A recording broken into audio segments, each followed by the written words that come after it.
जय हिंद मित्रों। अपनी चर्चा का विषय जो आज रहेगा वो शुरू कर रहा हूं मैं आधुनिक राजस्थान। और आधुनिक राजस्थान में जो टॉपिक आज ले रहा हूं वो अपने लिए है सबसे अच्छा टॉपिक, राजस्थान में किसान आंदोलन। देखो मित्रों, राजस्थान में किसान आंदोलन जो हुए, चाहे क्रांति हुई, चाहे किसान आंदोलन हुए, चाहे प्रजामंडल आंदोलन हुए, ये सारे कहीं ना कहीं एक ही जगह से या एक ही कारण से प्रारंभ हुए थे। चाहे क्रांति हुई, क्रांति में भी जगह से मतलब मेरा यह है कि अंग्रेजों और रियासतों से प्रताड़ित किसान वर्ग हो, प्रजा वर्ग हो, चाहे जनता हो, जो अंग्रेजों से और किसानों ये रियासत से जो पीड़ित हुए, उन्होंने क्रांति की, उन्होंने किसान आंदोलन किए और उन्होंने ही कहीं ना कहीं प्रजामंडल जैसे जनजातीय आंदोलन जो थे वो किए थे। तो ये किसान आंदोलन जो हुए, इन किसान आंदोलनों का कारण भी कहीं ना कहीं पीड़ित किसान जो थे उन पर रियासतों के द्वारा कोई विशेष प्रकार के कर जो थे वो लगा दिए गए थे। और इन करों को समाप्त करवाने के लिए जनता जो थी या किसान जो थे, किसान वर्ग जो था, वो स्थानीय नेताओं की मदद से आंदोलन जो है वो प्रारंभ करते हैं। इसी कड़ी में आज हम जो देख रहे हैं वो है राजस्थान का सबसे अच्छा किसान आंदोलन। और राजस्थान का पहला किसान आंदोलन जो माना जाता है वो है जाट किसान आंदोलन। ठीक है ना। जाट किसान आंदोलन की बात मैं आपको सबसे पहले बता रहा हूं, इस आंदोलन से मैं बात आपकी शुरू करूंगा। जाट किसान आंदोलन, ठीक है ना। जाट किसान आंदोलन माना जाता है आपका प्रारंभ मातृकुंडिया से।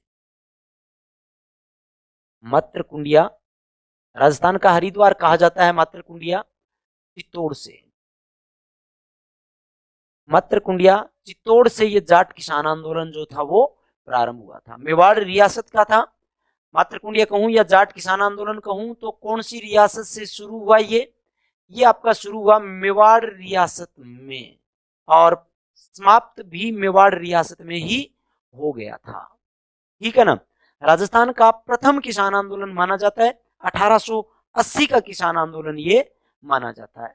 इसके प्रारंभ होने के समय को अगर हम देखें, प्रारंभ वर्ष जून जुलाई के महीनों में हुआ था, 22 जून 1880। 22 जून 1880। देखो, इस किसान आंदोलन को हम कह रहे हैं राजस्थान का प्रथम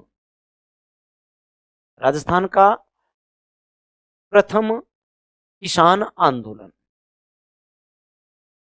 राजस्थान का प्रथम किसान आंदोलन।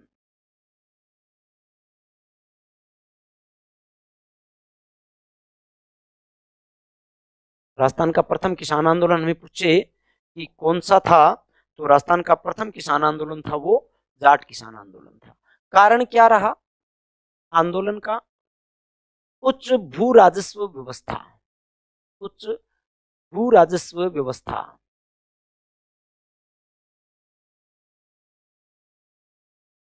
ये था आंदोलन का कारण।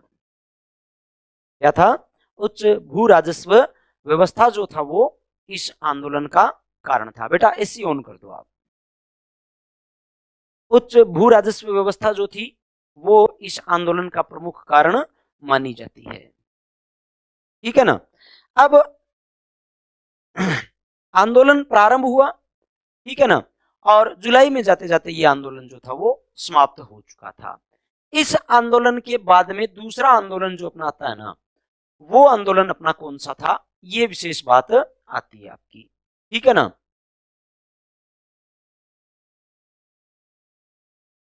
वो आंदोलन अपना सबसे इंपॉर्टेंट किसान आंदोलन कहा जाता है बिजोलिया किसान आंदोलन। बिजोलिया किसान आंदोलन। बिजोलिया किसान आंदोलन।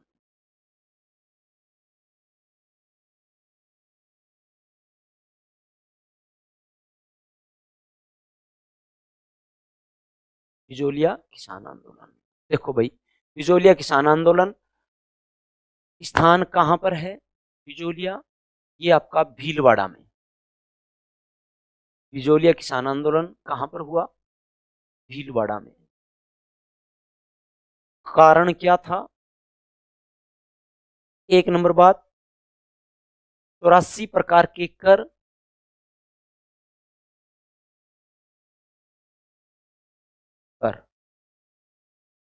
ठीक है।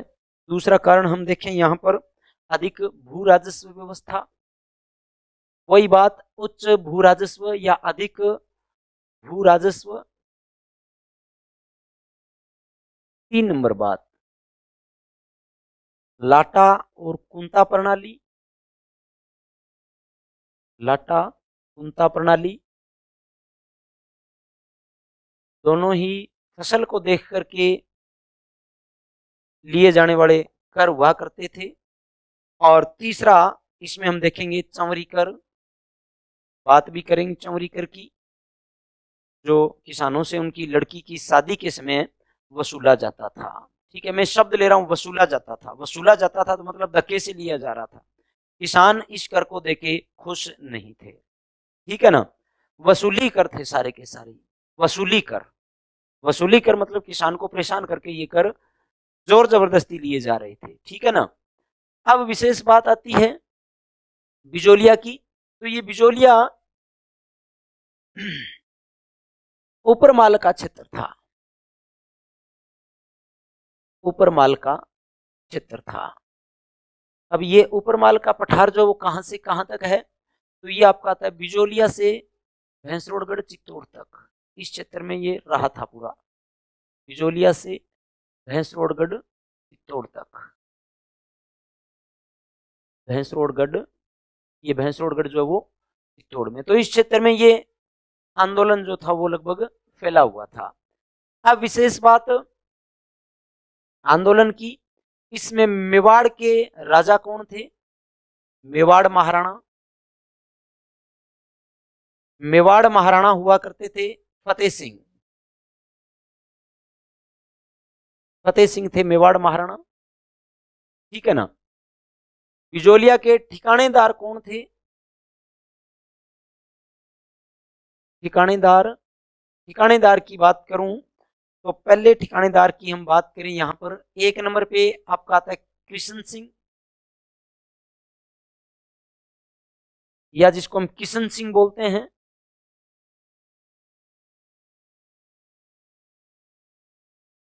किशन सिंह बोलते हैं। 2 नंबर पे बात आती है पृथ्वी सिंह की।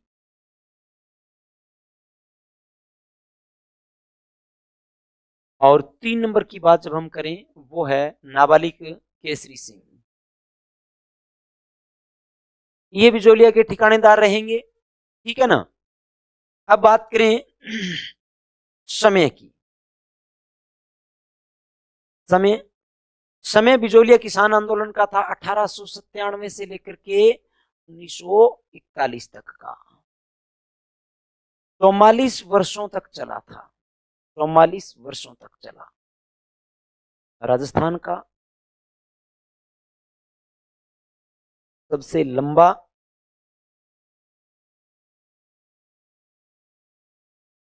सबसे लंबा, सबसे संगठित और अहिंसक किसान आंदोलन था।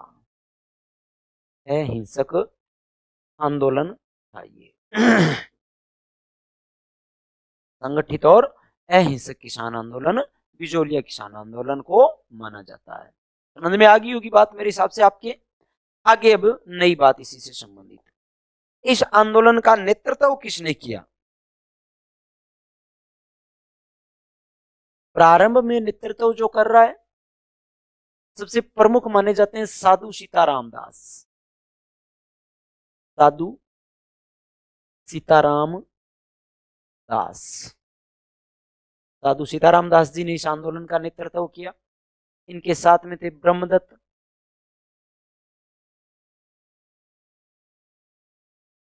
इनके साथ में थे फतेह कर्ण चारण,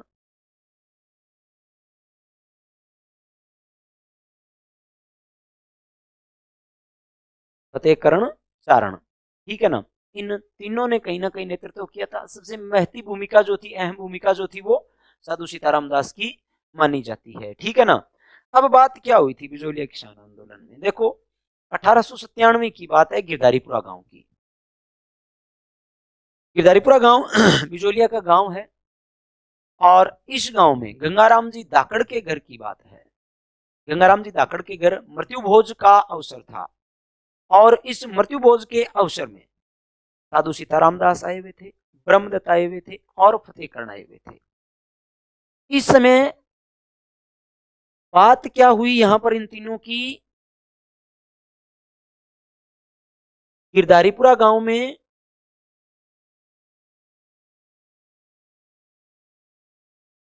गिरधारीपुरा गांव में गंगाराम जी धाकड़ के घर, गंगाराम जी धाकड़ के घर, ये देखो धाकड़ शब्द आ जाता है ना तो आप सोच लेना कि सबसे ज्यादा किसान आंदोलन में, इस किसान आंदोलन में धाकड़ जाति के लोगों ने ही भाग लिया था। धाकड़ जाति के लोग जो थे वो इस आंदोलन में सबसे ज्यादा भाग ले रहे थे। ठीक है ना। धाकड़ जाति है, ठीक है ना। गंगाराम जी धाकड़ के घर मृत्यु भोज अवसर पर, मृत्यु भोज अवसर पर यहां पर ये इकट्ठे हुए थे और यहां पे इन्होंने क्या निर्णय लिया, इनका निर्णय यहां पर जो था ना वो ये था कि दो बच्चे, दो व्यक्ति, एक नानजी और दो नंबर ठाकरी पटेल, नानजी और ठाकरी पटेल, इन दोनों को ये भेजेंगे मेवाड़ महाराणा के पास में कि आप दोनों मेवाड़ महाराणा के पास जाओ। कहां पर जाओ, आप दोनों मेवाड़ महाराणा के पास जाओ। साधु सीताराम दास जी ने इनको कहा कि आप दोनों मेवाड़ महाराणा के पास में जाओ। क्यों जाओ, इस समय बिजोलिया के ठिकानेदार हुआ करते थे कृष्ण सिंह और कृष्ण सिंह ने लोगों पर बहुत ज्यादा एक्स्ट्रा कर लगा रखे थे। इसलिए ये साधु सीताराम दास जी इन दोनों को बोल रहे हैं कि आप दोनों वहां पर जाओ और बिजोलिया की जो समस्या, उस समस्या से मेवाड़ महाराणा फतेह सिंह को अवगत करवाओ।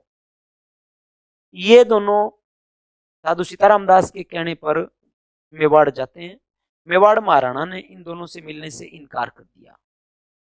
इस बात का पता जब कृष्ण सिंह को लगा तो कृष्ण सिंह ने क्या किया, नानजी और ठाकरी पटेल दोनों को बिजोलिया से निष्कासित कर दिया।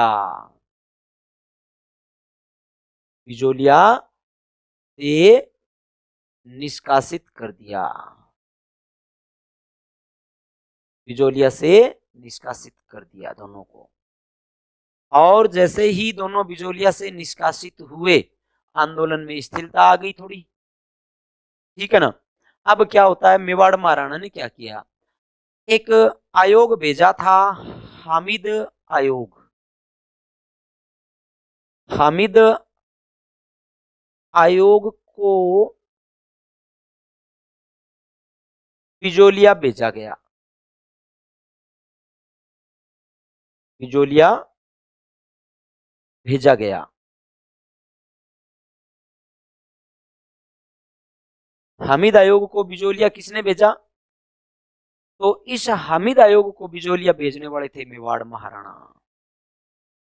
किसने भेजा, मेवाड़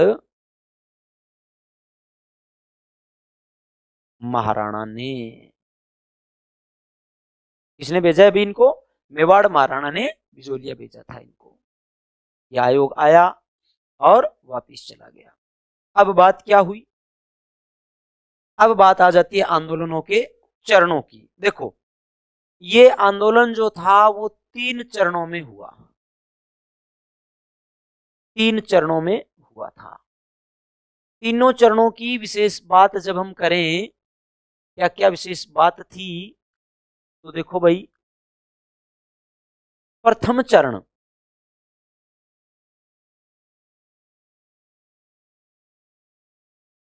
द्वितीय चरण और तीसरा चरण। चरण से मतलब है कि आंदोलन जो था वो 3 बार में हुआ था, 3 बार में, ठीक है ना। प्रथम चरण जो था, इस प्रथम चरण में क्या हुआ, या फिर कहें कि प्रथम चरण था कब का, 1897 में शुरू हुआ, 1914 तक का था। दूसरा 1914 में शुरू हुआ, 1923 तक का था। तीसरा 1923 में शुरू हुआ और 1941 तक का था। समझ में आ गई ना बात। 1897 से 1914, 1914 से 23 और 23 से 41, ठीक है ना। 1897 से 1914 तक यहां पर विशेषतः आंदोलन का नेतृत्व जो मैंने अभी नाम लिखे थे तीनों, साधु सीताराम दास, ब्रह्मदत्त और फतेह कर्णचारण थे। यहां पर होता क्या है प्रथम चरण में, प्रथम चरण में इसको चरण को स्वतः स्फूर्त चरण माना जाता है।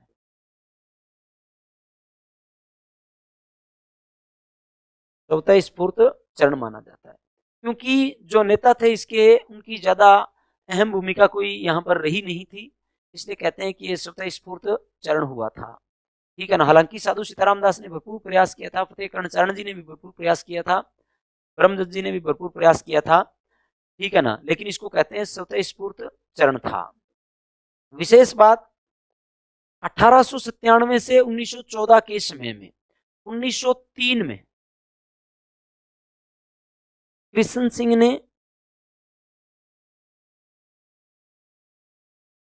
चंवरी कर लगाया था, चंवरी कर, ठीक है ना। कृष्ण सिंह ने क्या किया था, यहां पर 5 रुपए का चंवरी कर लगाया था।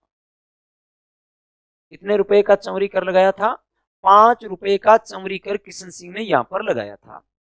और ये कर किसान को अपनी बेटी की शादी के समय बिजोलिया के ठिकानेदार को देना पड़ता था। बिजोलिया का जो ठिकानेदार है उसको किसान देगा ये 5 रुपए का चंवरी कर, 5 रुपए की राशि। साधु सीताराम दास ने क्या किया, इन किसानों को बुलाया और बुला करके सारे जो थे वो मेवाड़ महाराणा के पास में जाने का विचार करते हैं। मेवाड़ महाराणा ने क्या किया, किसानों का विरोध देखते हुए इस कर को समाप्त कर दिया था। समझ में आ गई ना बात। इस कर को इन्होंने कर दिया भाई समाप्त, मेवाड़ महाराणा ने इस कर को संपूर्ण रूप से समाप्त कर दिया। 1906 में क्या होता है भाई, कृष्ण सिंह की मृत्यु हो जाती है। कृष्ण सिंह की क्या होगी भी, मृत्यु होगी 1906 में। 1906 में जब कृष्ण सिंह की मृत्यु हुई तो कृष्ण सिंह के बाद में नए ठिकानेदार बने थे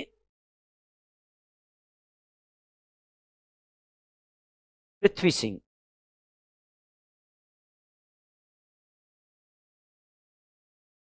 पृथ्वी सिंह 1906 में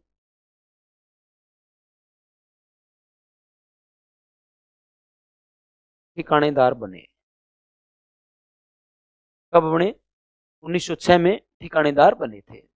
और जब ये 1906 में ठिकानेदार बनते हैं ना पृथ्वी सिंह, इन्होंने ठिकानेदार बनते ही एक नया कर लगा दिया था। और वो नया कर क्या था, वो नया कर था उत्तराधिकारी शुल्क,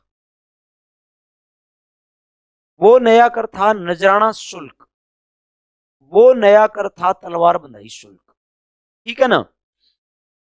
पृथ्वी सिंह ने क्या किया ये मैं आगे बताऊंगा दोनों आपको, दूसरा और तीसरा चरण। पृथ्वी सिंह जब राजा बने या ठिकानेदार बने, पृथ्वी सिंह ने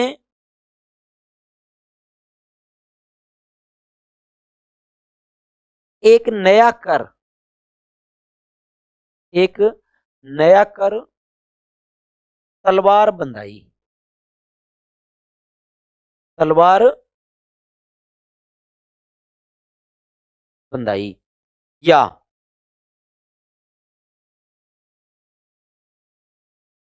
उत्तराधिकारी या नजराना शुल्क लगाया था। नजराना शुल्क लगाया था, ये कर लगा दिया। अब इस कर की विशेष बात क्या थी, इस कर में था क्या, ये जो नजराना कर है इसमें क्या था, जनता से पैसे वसूल करो, कुछ खुद रखो, कुछ मेवाड़ महाराणा को भेज दो।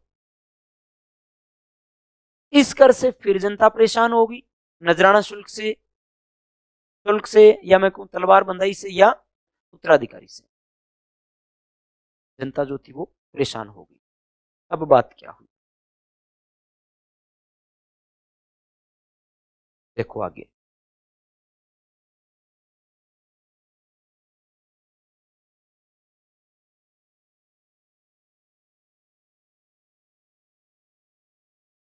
तो ये शुल्क जनता पे लगा दिया इन्होंने।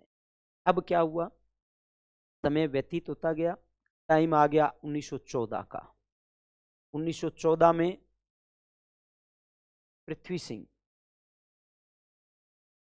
की मृत्यु हो गई।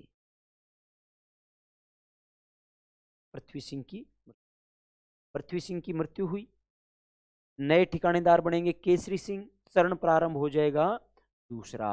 कौन सा चरण प्रारंभ हो जाएगा यहाँ पे, दूसरा, या सेकंड फेज जो थी बिजोलिया किसान आंदोलन की वो प्रारंभ हो चुकी थी। 1914 में इसका दूसरा चरण जो था वो आ गया। बात मैं लिखूंगा द्वितीय चरण, द्वितीय चरण 1914 में शुरू हुआ और 23 तक चला। क्लियर होगी ना बात, 1914 से 1923 तक। देखो केसरी सिंह ठिकानेदार बने थे, कौन बने थे, केसरी सिंह। और बात विशेष थी कि नाबालिग थे, नाबालिग थे। इस कारण मेवाड़ महाराणा ने क्या किया, अर्जुन सिंह राणावत को भेजा था यहां पर।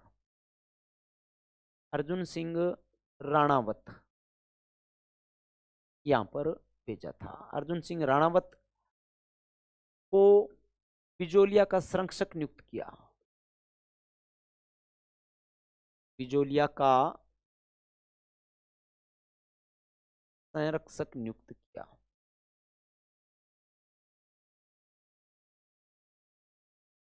नियुक्त किया, किसको नियुक्त किया, अर्जुन सिंह राणावत को। किसने किया, मेवाड़ महाराणा ने किया। अर्जुन सिंह राणावत को बिजोलिया का संरक्षक नियुक्त यहां पर कर दिया था। ठीक है मित्रों, अब बात क्या हुई, आंदोलन धीरे धीरे चलता रहा। समय आ गया 1916 का। 1916 में क्या हुआ, देखो 1916 में 1916 में साधु सीताराम दास, साधु सीताराम दास व मगनलाल बिल्लू, मगनलाल बिल्लू के कहने पर, के कहने पर विजय सिंह पथिक इस आंदोलन से जुड़े थे। विजय सिंह पथिक इस आंदोलन से जुड़े थे।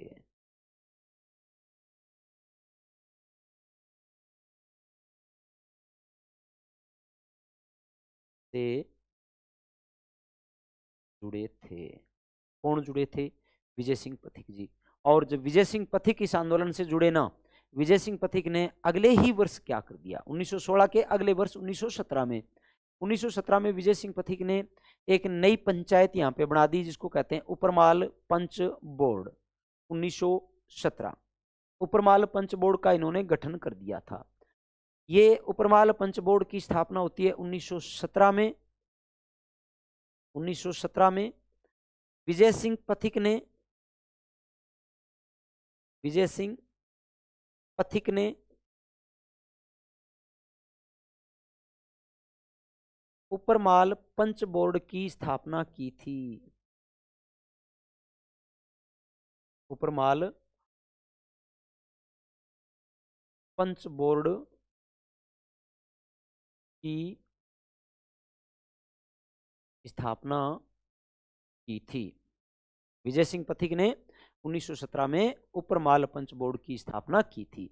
और जब उपरमाल पंच बोर्ड की स्थापना हुई 1917 में, उपरमाल पंच बोर्ड की जब स्थापना हुई, ठीक है ना, उसमें बात क्या हुई, श्री मन्ना पटेल को इसका सरपंच नियुक्त किया गया। और सारी बातें जो है किसान आंदोलन की उपरमाल पंच बोर्ड देखेगा भाई, ठीक है ना। इसका सरपंच नियुक्त किसको किया गया, सरपंच श्री मन्ना पटेल को बनाया गया, श्री मन्ना पटेल। विजय सिंह पथिक ने इनको ये नियुक्ति जो थी वो दी थी भाई, ठीक है ना। आगे देखो भाई, इसके बाद में क्या होती है विशेष बात, 1919 में देखो, 1919 की इस आंदोलन से संबंधित दो प्रमुख बातें मिलती है हमें भाई। एक तो कांग्रेस का अमृतसर अधिवेशन 1919, मोतीलाल जी नेहरू ने अध्यक्षता की थी। उस अमृतसर अधिवेशन में इस आंदोलन का जिक्र करवाया गया था, ठीक है, या कोशिश की गई थी इस आंदोलन की, बिजोलिया आंदोलन की सहायता करे कांग्रेस पार्टी, ठीक है ना। तो एक तो ये बात हुई, और दूसरी बात 1919 में एक आयोग बिजोलिया भेजा गया था मेवाड़ रियासत की तरफ से। वो आयोग था बिंदुलाल भट्टाचार्य आयोग, या जिसको हम BLB आयोग कहते हैं, ठीक है ना। तो एक नंबर बात 1919 की, 1919 में कांग्रेस के अमृतसर अधिवेशन में, अमृतसर अधिवेशन में, कांग्रेस के अमृतसर अधिवेशन में इस आंदोलन का जिक्र हुआ था,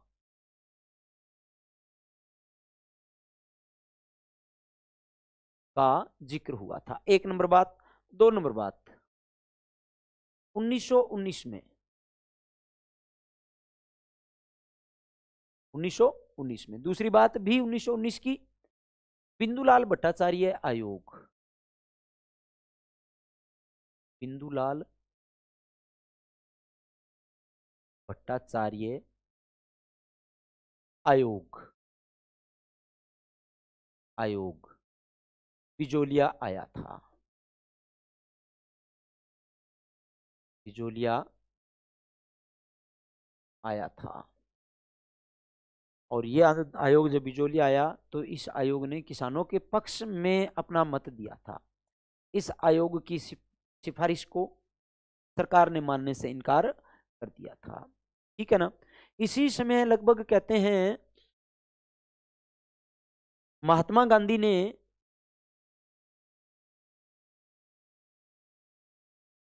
ने अपने सचिव, अपने सचिव महादेव देसाई को, महादेव देसाई को बिजोलिया भेजा था, बिजोलिया भेजा था।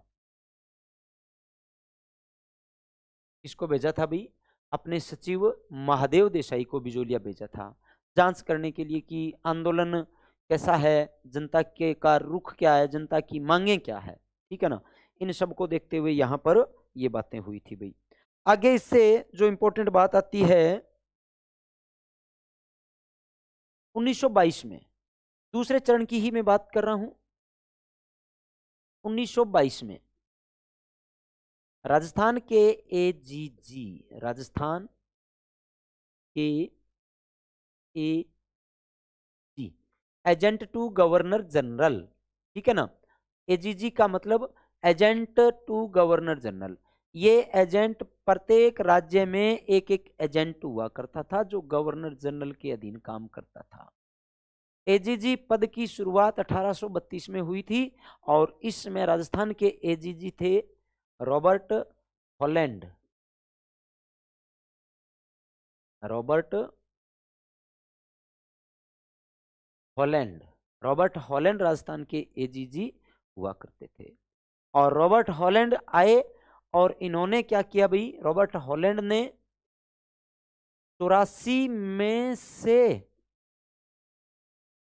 32 कर माफ कर दिए थे।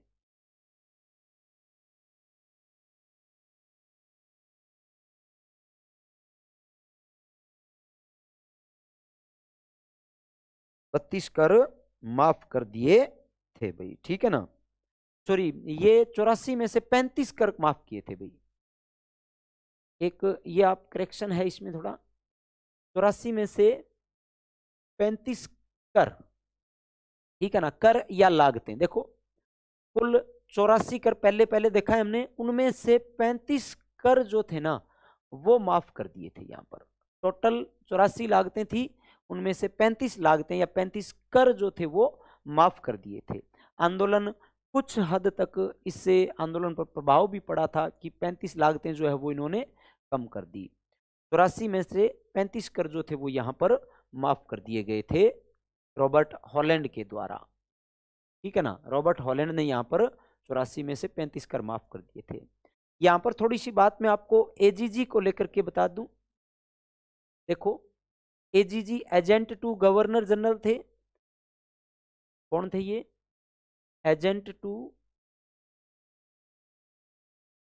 Governor general, agent to governor general हुआ करते थे। पद 1832 में सृजित हुआ था, ठीक है ना।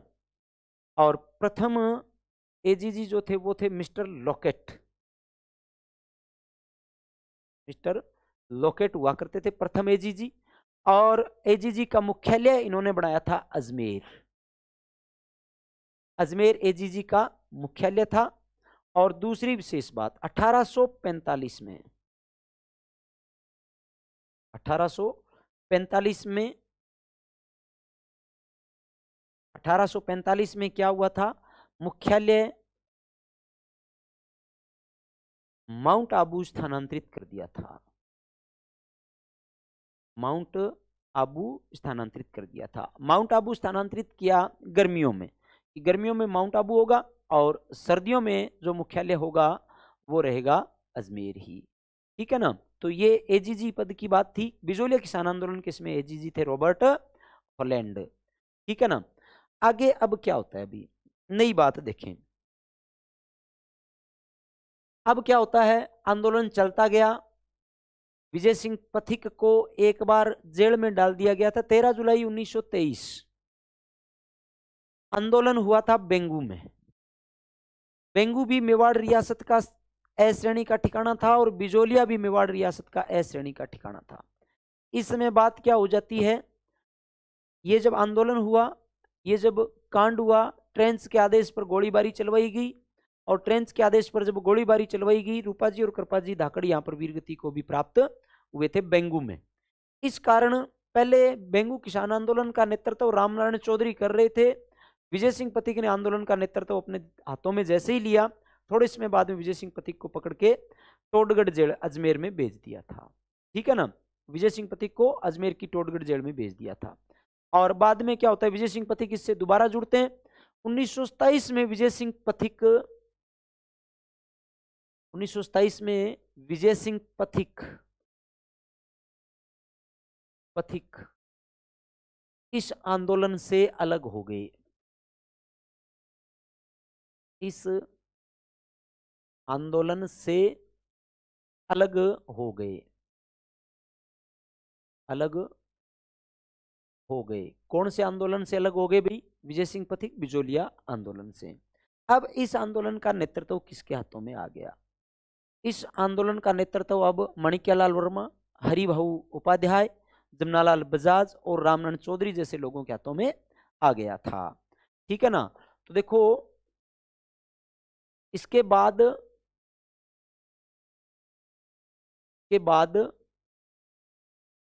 आंदोलन का नेतृत्व, आंदोलन का नेतृत्व माणिक्यलाल वर्मा माणिक्यलाल वर्मा, हरिभाऊ उपाध्याय,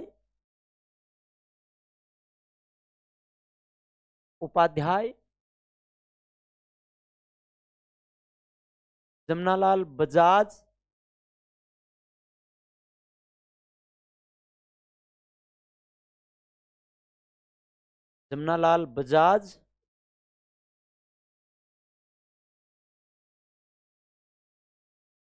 और राम नारायण चौधरी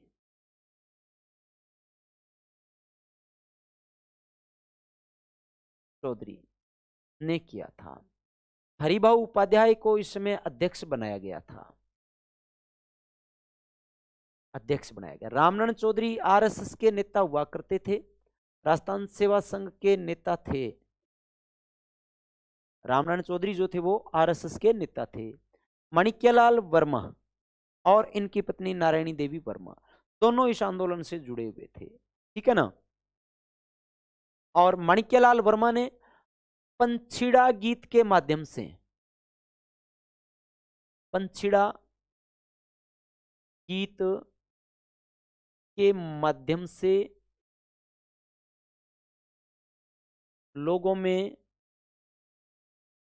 में जागृति उत्पन्न की थी, ठीक है ना। अब बात क्या हुई 1941 में, 1941 में मेवाड़ के प्रधानमंत्री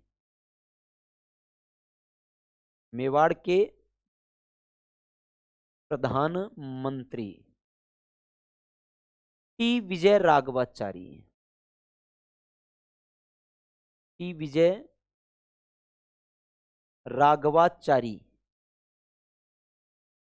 के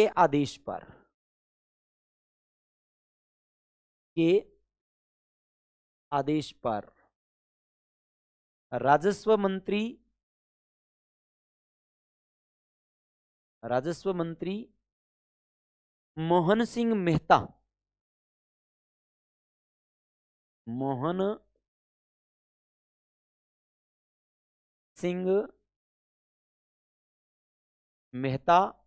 और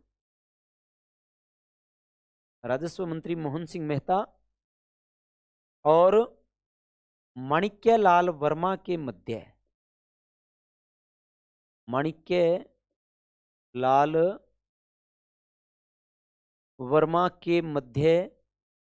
समझौता हो गया,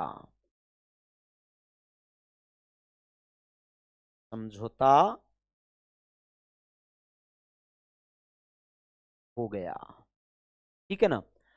लाग बाग समाप्त कर दिए गए और आंदोलन जो था वो भी समाप्त हो गया था। अब इस आंदोलन की विशेष बात देखो, सबसे पहले इस आंदोलन की मैं विशेष बात करूं तो मैं नाम जो है ना सबसे पहले वो लेऊंगा विजय सिंह पथिक का। विजय सिंह पथिक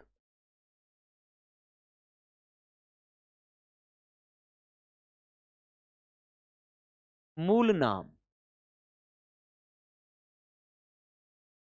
भूप सिंह गुर्जर,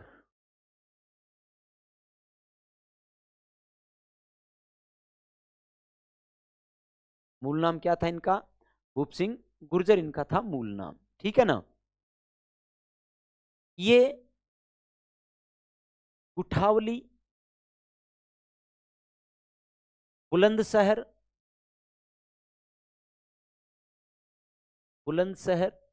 उत्तर प्रदेश के थे भाई, बुलंदशहर उत्तर प्रदेश के थे।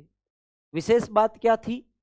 विशेष बात मित्रों ये थी कि इन्होंने आंदोलन का प्रचार प्रसार करवाने के लिए गणेश शंकर विद्यार्थी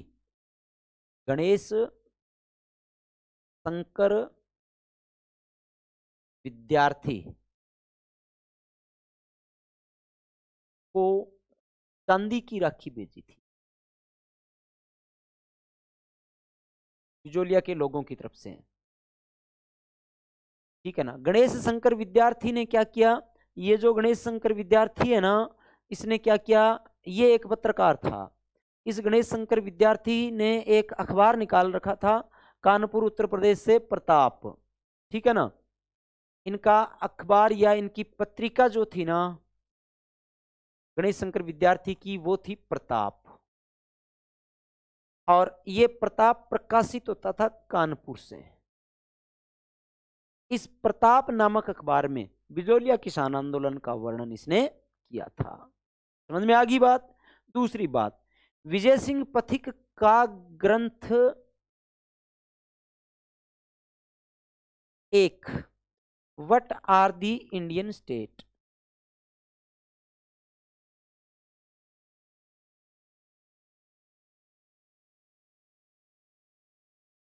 what are the Indian state. एक तो ये बुक थी विजय सिंह पथिक की, और दूसरी इसने लिखी थी उपरमाल का डंका, उपरमाल का डंका। दो किताबें लिखी थी विजय सिंह पथिक ने। अब तीसरी बात मैं आपको बताऊं मित्रों, तो बात आ जाती है, एक प्रयाग से प्रकाशित होता था ये अभ्युदय, प्रयाग, प्रयाग से अभ्युदय, इसमें भी बिजोलिया का प्रचार प्रसार करवाया गया।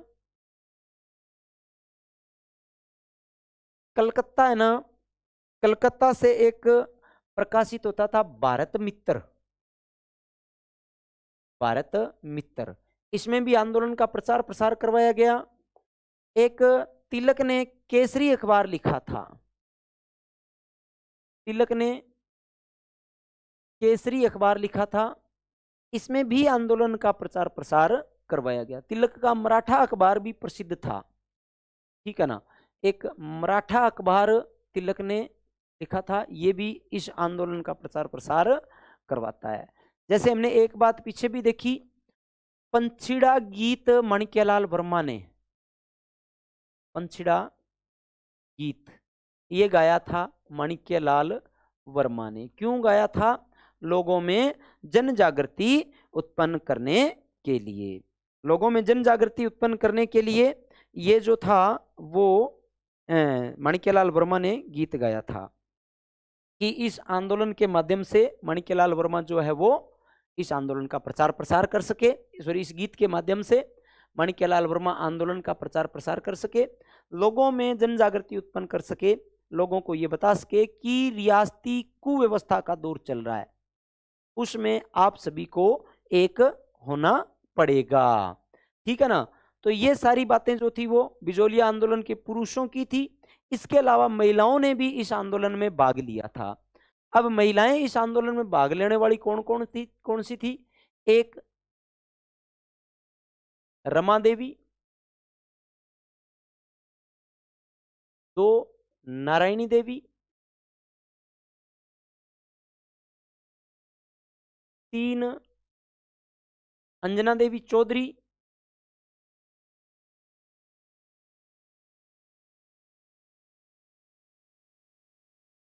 चार रानी भीलनी, रानी भीलनी, और नंबर 5 उद्दी मालन, उद्दी मालन। ये महिलाएं जो थी वो इस आंदोलन में प्रमुख रूप से भाग लेती है, ठीक है ना। तो ये अपनी बात जो थी वो थी बिजोलिया किसान आंदोलन की, ठीक है। इसके बाद में अपनी चर्चा करते हैं बेंगू किसान आंदोलन की।